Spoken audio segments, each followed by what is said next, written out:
I was born in 1938 at the cabin at the Empire Mine that my granddad built after the turn of the century.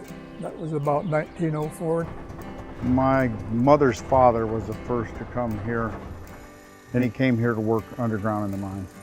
And that's what he did all his life.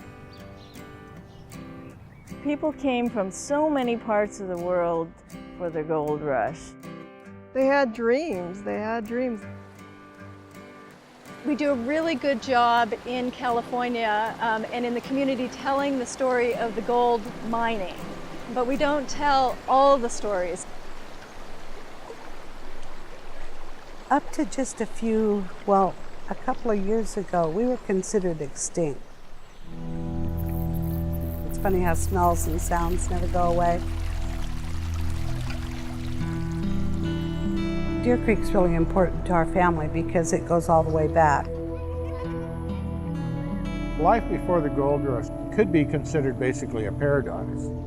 Watersheds and the landscape were tended completely for the natural resources, for basket material, food, medicines, housing material, everything that was used in the life. There was conservatively over 7,000 people that lived in our territory.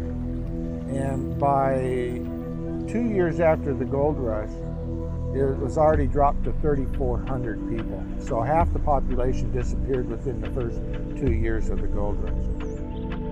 The forests that they depended on gathering their food were being destroyed, and as a result they suffered from starvation and disease, and on top of that they were outright massacred. The native people were basically considered as vermin, and they actually placed bounties on them in the 1850s. And that came from the call of our first governor that basically called for the extinction of the red race in California. It was a real painful time at the gold rush and beyond. When they were trying to clear out a place where the Indians were, just very, very brutal. The worst thing you want to ever read in humanity for any race. By 1867, there was only 500 natives left. By the census of 1905, there was only 84. And by 1934, when they created the Indian Reorganization Act, the population was down to 18. These stories they're ugly. And I think that you see the worst of humanity in some of the gold rush stories because they were coming for land and for the gold. And it becomes a very a greedy tale. Everybody knows the gold rush produces huge amounts of wealth. The people who made the money as the mine owners. When the Chinese started coming to America for the gold rush, there was a lot of suspicion because they were very different. There was a lot of resentment.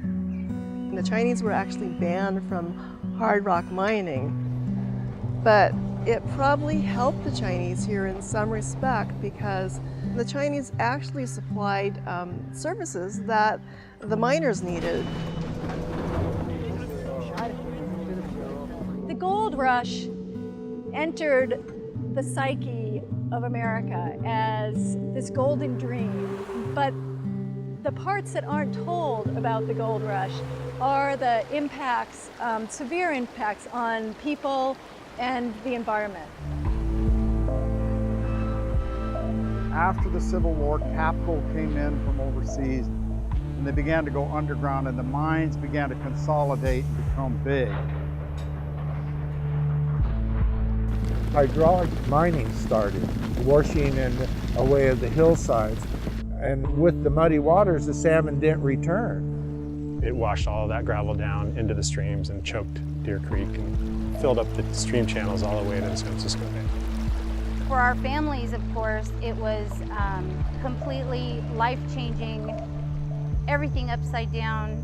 Everything that you knew and lived upon, the trees, the animals, the waterways, the plants, everything was gone. And you look at old photographs and sketches of the gold rush area, and the mountains are naked, they're bald. And the waterways are moved.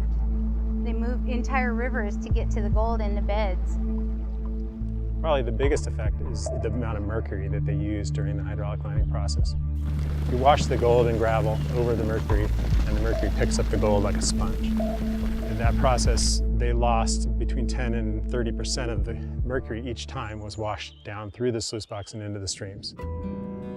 Over the course of the mining era, it's estimated that about 10 million pounds of mercury were lost into the streams all throughout the Sierras. And a lot of that mercury is still with us today. The mercury's moving through the system here, but then it goes into the Sacramento system, the Delta, into the Bay, and then out to the ocean. And all along that way, it has a toxic pathway. I have 2 kids here that I'm raising here that are 10 and 13. And, you know, they play around, and kids dig around in the soil, and if they don't know, they could be exposed to high levels of, contaminants that can cause cancer later in life. My husband and my 7-year-old daughter and I live here on this creek, and every summer we swim in the creek. Every winter we come down to the creek and watch the storms come up, and it's a place of beauty and renewal for us. And even though I know as a scientist that my daughter swimming in the creek isn't affected by the toxins that are still in the system, a shadow goes over my mind every time she swims.